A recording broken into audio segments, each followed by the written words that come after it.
तो इस बीच एक बड़ी खबर आपको बता दें, आप कांग्रेस ने दिल्ली के कॉन्स्टिट्यूशन क्लब में प्रेस कॉन्फ्रेंस की। लोकसभा चुनाव के लिए आप और कांग्रेस का गठबंधन हो चुका है। लोकसभा चुनाव 2024 के लिए सीट बंटवारे की घोषणा की गई। दिल्ली में आम आदमी पार्टी 4 सीट पर और कांग्रेस 3 सीट पर चुनाव लड़ेगी। हरियाणा में भी 9 पर कांग्रेस और 1 पर आप कुरुक्षेत्र में चुनाव लड़ेगी। साथ ही गुजरात में 24 पर कांग्रेस और 2 पर आप चुनाव लड़ेगा। गुजरात के भरूच और भावनगर पर आप चुनाव लड़ेगी। चंडीगढ़ में कांग्रेस रहेगी और गोवा में भी आप ही चुनाव लड़ेगी। साथ ही आपको बता दें कि चुनाव को देखते हुए आम आदमी पार्टी और कांग्रेस के बीच गठबंधन तय हो चुका है। दिल्ली में आम आदमी पार्टी 3 सीटों पर चुनाव लड़ेगी, वहीं कांग्रेस 4 सीटों पर चुनाव लड़ेगी। दिल्ली में कांग्रेस और आम आदमी पार्टी ने आगामी लोकसभा चुनाव को देखते हुए सीटों के बंटवारे की घोषणा कर दी है। संयुक्त प्रेस कॉन्फ्रेंस में 5 राज्यों के लिए सीट बंटवारे का ऐलान किया गया, जिसमें दिल्ली, गुजरात, हरियाणा, चंडीगढ़ और गोवा की सीटों का बंटवारा हुआ। कांग्रेस की तरफ से मुकुल वासनिक और आप नेता सौरभ भारद्वाज अतिशी ने सीट शेयरिंग की औपचारिक घोषणा की, जिसमें दिल्ली की 7 सीटों में से कांग्रेस 3 और आप 4 पर चुनाव लड़ेगी। गुजरात की 26 सीटों में से कांग्रेस 24 पर और आम आदमी पार्टी भरूच और भावनगर की सीट पर चुनाव लड़ेगी।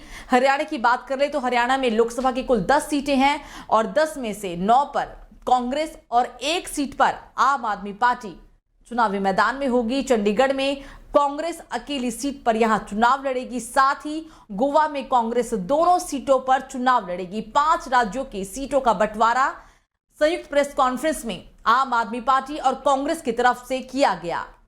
पिछले दिनों में आम आदमी पार्टी के साथ लंबी चर्चा हुई और चर्चा के उपरांत भारतीय राष्ट्रीय कांग्रेस और आम आदमी पार्टी के बीच सीटों को लेकर समझौता हुआ है। दिल्ली लोकसभा में 7 सीटें हैं। आम आदमी पार्टी 4 पे लड़ेगी।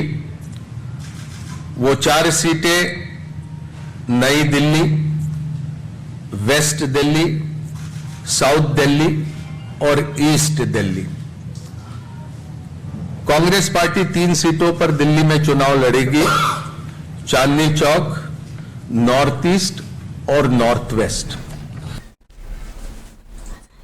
और इस खबर पर ज्यादा जानकारी के साथ हमारे साथ फोन लाइन पे हमारे संवाददाता हिमांशु दुबे जुड़ गए हैं। हिमांशु, बड़ा अपडेट है क्योंकि जिस तरीके से चुनाव की तारीखों का ऐलान हो जाएगा, कहा जा रहा है कि 13 मार्च को कभी भी चुनाव हो सकते हैं, 7-8 चरणों में मतदान होगा। तो ऐसे में जो संयुक्त प्रेस कॉन्फ्रेंस की गई, और क्या कुछ ताजा अपडेट है आपके पास?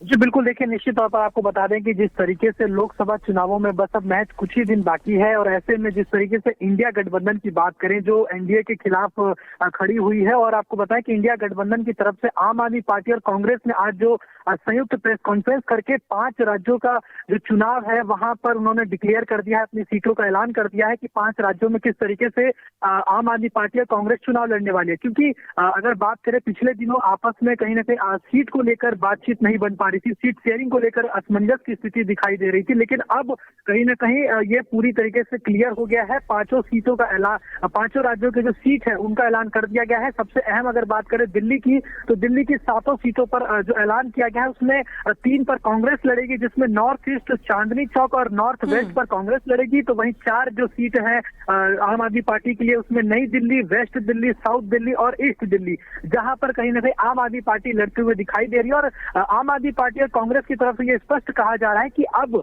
एनडीए को हराने के लिए जो हमने गठबंधन किया है, और निश्चित तौर पर इससे बीजेपी पूरी तरह से घबराई हुई है, डरी हुई है, और यही वजह है कि हमारे नेताओं के खिलाफ कार्रवाई की जा रही है, ईडी सीबीआई का दुरुपयोग किया जा रहा है। लेकिन हम लोग झुकने वाले नहीं है, डरने वाले नहीं है, और निश्चित तौर पर हम इसका जवाब देंगे। जनता हमारे साथ खड़ी है और 7 के 7 सीटों पर हम दिल्ली में जीत हासिल करेंगे। और जिस तरीके से अगर शीला दीक्षित की जो सरकार थी कांग्रेस में, और कहीं ना कहीं आम आदमी पार्टी ये साफ तौर पर कहती हुई नजर आ रही रही है कि आम आदमी पार्टी जो है वो दिल्ली में मजबूत स्थिति में है, विधानसभा में उसकी अच्छी पोजीशन है। मुख्यमंत्री की बात करें तो मुख्यमंत्री केजरीवाल के नेतृत्व में आम आदमी पार्टी की सरकार है दिल्ली में।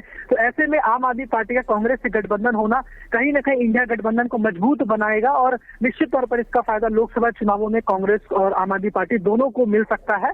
और यही बीजेपी की बात करें तो बीजेपी लगातार इस पर हमला कर रही है और ये कह रही है कि चोर चोर मौसेरे भाई, यानी कि जो लोग आपस में एक दूसरे को गालियां दिया करते थे, एक दूसरे पर टीका टिप्पणी करते थे, आज वही एक दूसरे से हाथ मिला चुके हैं क्योंकि उन्हें डर है कि वो चुनाव बुरी तरह से हार रहे हैं, इसलिए उन्होंने इस तरीके का गठबंधन किया है। यानी कि अब इस पर राजनीति भी हो रही है और एक दूसरे पर पलटवार भी किया जा रहा है। लेकिन अब देखना यह होगा कि जनता किस पर विश्वास करती है और किसको आगामी लोकसभा चुनाव में जीत हासिल कराती है। जी बिल्कुल हिमांशु, इस बात से यहाँ पे ना नहीं किया जा सकता कि अगर कांग्रेस को सबसे ज्यादा दिल्ली में नुकसान पहुंचा है तो वो आम आदमी पार्टी ही है।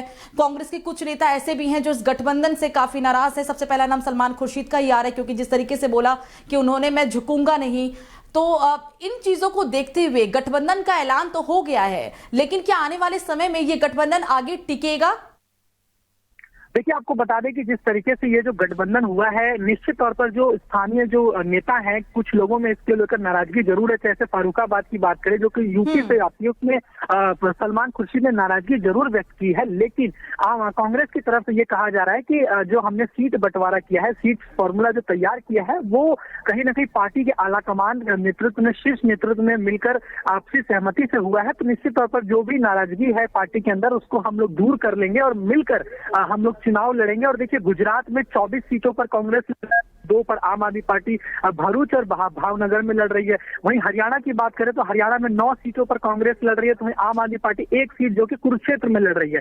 वहीं चंडीगढ़ में कांग्रेस का प्रत्याशी लड़ रहा है, तो गोवा में 2 सीटों पर कांग्रेस लड़ रही है। तो निश्चित तौर पर पंजाब की बात करें तो पंजाब में सभी सीटों पर आम आदमी पार्टी लड़ेगी।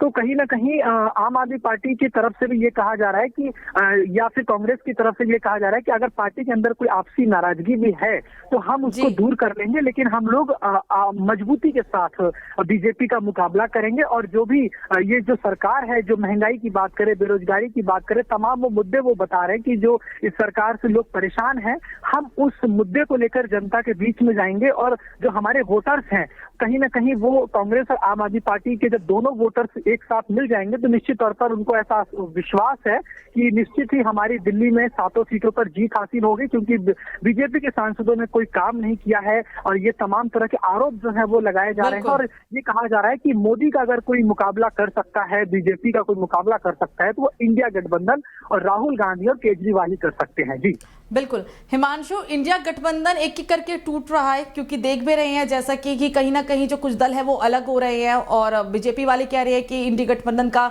यही तोड़ है। और ऐसे में क्योंकि ये लोकसभा चुनाव है, विधानसभा चुनाव की बात अलग है, गोवा और पंजाब को छोड़ के, दिल्ली को छोड़ के तमाम जो राज्य है वहां पर बीजेपी काफी मजबूत स्थिति में है, इसे भी नकारा नहीं जा सकता। तो इस गठबंधन से कितना फायदा होने वाला है? देखिए, अगर आपको बताएं कि जिस तरीके से अगर लोकसभा की बात करें तो लोकसभा सीटों में बीजेपी काफी मजबूत स्थिति में रहती है, क्योंकि बीजेपी के पास सबसे बड़ा जो चेहरा है वो प्रधानमंत्री नरेंद्र मोदी हैं, जो बीजेपी के सबसे बड़ा ब्रह्मास्त्र भी आप कह सकते हैं कि जो सबसे बड़ा शस्त्र है बीजेपी के पास, जिसके दम पर बीजेपी चुनाव जीतती आती है। और निश्चित तौर पर इसका फायदा लोकसभा चुनाव में बीजेपी को मिलता है। लेकिन आम आदमी पार्टी और कांग्रेस का गठबंधन होने से कहीं ना कहीं कुछ हद तक इंडिया गठबंधन को फायदा जरूर पहुंचेगा। और जिस तरीके से दिल्ली में आम आदमी पार्टी की जो मजबूत स्थिति है, उसके मद्देनजर ऐसा आम आदमी पार्टी को विश्वास है कि वो कहीं ना कहीं अच्छा परफॉर्मेंस करेगी। क्योंकि विधानसभा की बात करें तो विधानसभा के चुनाव में आम आदमी पार्टी मजबूत स्थिति में नजर आती है। तो अब ये देखना होगा कि जनता किस पर किस तरीके से विश्वास करती है, क्योंकि जो आम आदमी पार्टी कांग्रेस दिल्ली में एक साथ चुनाव लड़ रहे हैं, वही पार्टी पंजाब में दोनों अलग अलग चुनाव लड़ रहे हैं। तो ये अब जनता के ऊपर है कि जनता किस तरह से इन पार्टियों पर विश्वास करती है और किस पर कहीं ना कहीं किसके चेहरे पर ध्यान में रखते हुए वोट डालती है, और क्या वो मुद्दे रहने वाले हैं जिस पर अब ये आगे की रणनीति बनेगी। क्योंकि पार्टी की तरफ से कह दिया गया है कि हम आगामी रणनीति को बनाने के लिए अभी हमारा सीट शेयरिंग का फॉर्मूला तैयार हो गया है, अब हम चुनावी कैंपेनिंग करेंगे। उसके लिए अब हम बहुत जल्द प्रत्याशियों का भी ऐलान कर दिया जाएगा सभी सीटों पर, और उसके बाद जो कैंपेनिंग है, चुनावी कैंपेनिंग, वो भी जो है कहीं ना कहीं शुरू हो जाएगी।